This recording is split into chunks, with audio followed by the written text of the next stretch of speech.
In the final decade of his compositional life, all of Stravinsky's large compositions draw their material from his original and distinctive four-part arrays and rotational arrays.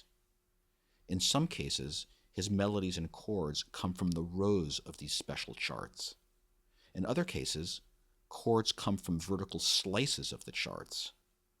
In all cases, every note in the music has a determinate source in the charts. The first phrase has three distinctive elements: a six-note melody in harp and flute, a big six-note instrumental chord, and a short vocal trio. The harp and flute melody come from the first half of the second row of the chart. The instrumental chord and the vocal trio come from the second half of the first row of the chart. Harp melody,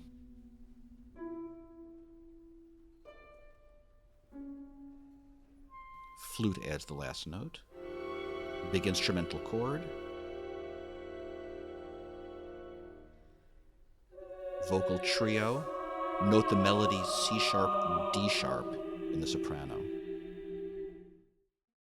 The second phrase is a modified repeat of the first one, with a similar derivation in the charts. Harp melody, as in the first phrase.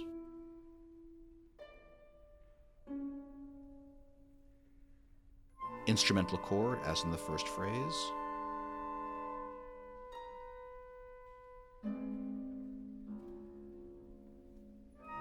Instead of a vocal trio, another big chord.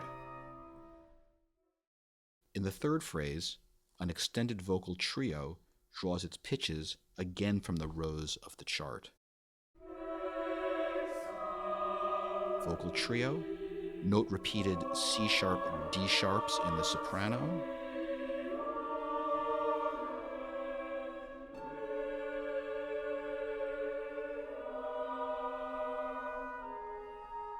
Cadence provided by the instruments. The fourth phrase is a vocal quartet, in form, if not in substance, a familiar traditional chorale. A different sort of chart is the source, one in which four forms of the 12-tone series unfold simultaneously, and the chords arise from vertical slices through the chart. Vocal quartet, an old-fashioned chorale. Notice C sharp and D sharp at the top of the melody in the second half of the chorale.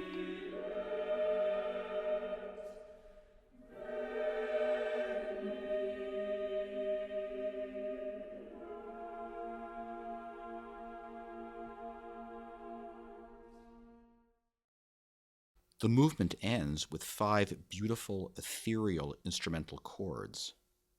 Along with the single A sharp at the beginning of the phrase, they arise from the verticals of the rotational arrays, and at the top of the last two chords are familiar C sharp, D sharp.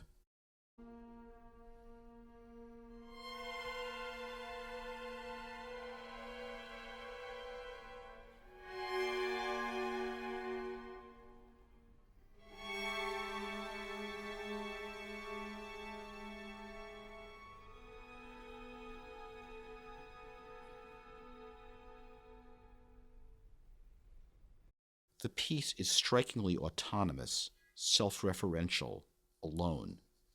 Its sources in Stravinsky's original and distinctive charts guarantee that the music doesn't share all that much with other music, or with Stravinsky's own earlier music, or even with other pieces he was writing at the same time.